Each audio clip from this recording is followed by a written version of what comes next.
After a winter of waiting, it was finally time for MotoGP to roar back into action as 2023 kicked off at the Sepang test in Malaysia.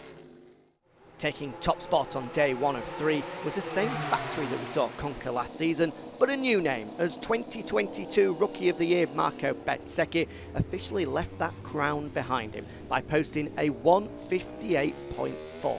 Aprilia Racing's Maverick Vinales ended up only a tenth of a second adrift thanks to a lap posted in the closing minutes of the opening day of action.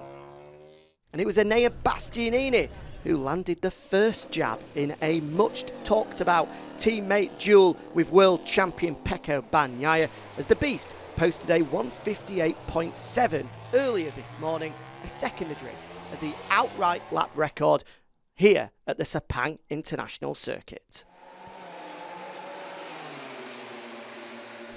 After Honda left 2022 behind with Marc Marquez's words of "with this bike we cannot fight for a championship" ringing in their ears, they threw the kitchen sink at it on the opening day of 2023, with Marquez having no fewer than 4 different bikes at his disposal throughout the course of the day. The 8-time world champion eventually finishing 12th overall, admitting afterwards that he feels that work still needs to be done. Joan Mir had 2 of the 2023 machines on his side of the box. The 2020 world champion eventually finishing 17th overall and 1.3 seconds adrift, whereas former Suzuki teammate and now new LCR Honda man Alex Rins was a place and a 10th behind Mir, having had a similar setup throughout the day. Takaki Nakagami meanwhile 22nd overall and 2.7 seconds back. It was a historic day for Ducati and MotoGP as well, as world champion Pecco Bagnaia debuted the #1 plate, the first time we've seen that in the Premier class for over a decade. A good opening day for Bagnaia as well, inside the top 5 and only 0.3 of a second away from Bezzecchi. A good day as well for Spain's Jorge Martin, the Prima Pramac racing man, unsurprisingly up there at the top. Let's not forget that he of course holds the lap record, the fastest ever lap around Sepang, and holds 3 of the 5 best ever laps we've seen in Malaysia. Some notable mentions for Ducati as well. Johann Zarco, 7th on day 1. Gresini Racing's Fabio Di Gianantonio, 8th overall. And 9th was Alex Marquez, making the Spaniard the fastest of the men to have swapped factories for 2023, only half a second away from Bezzecchi.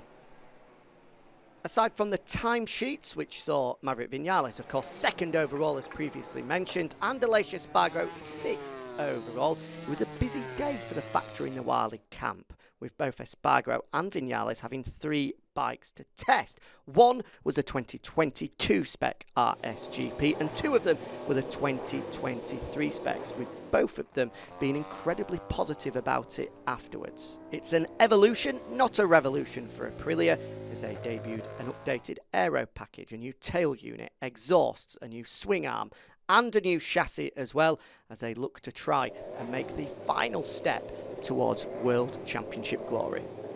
When it comes to their satellite squad, it was a day under the radar for Miguel Oliveira, the RNF MotoGP man, 14th overall, 1.2 seconds adrift, but they will be pleased with the progress of Raul Fernandez, only a 10th of a second and a place behind his Portuguese teammate in 15th.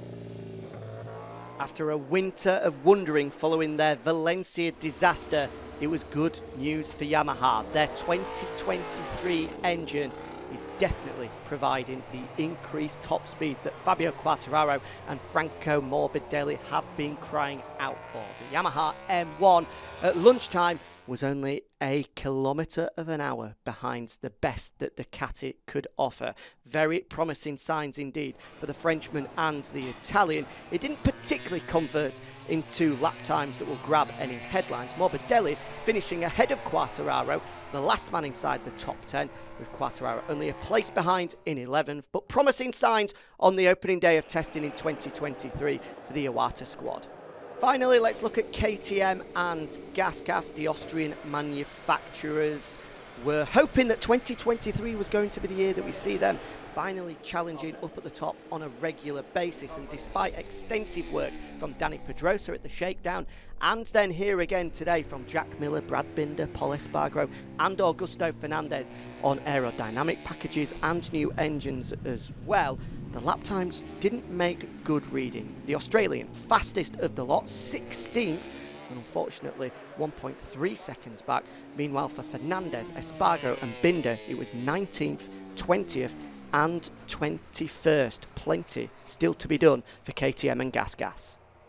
So that's day one done of 2023, with Bezzecchi ridding his Rookie of the Year title and potentially saying that he is a man to watch this coming season. Still 2 days of action to go.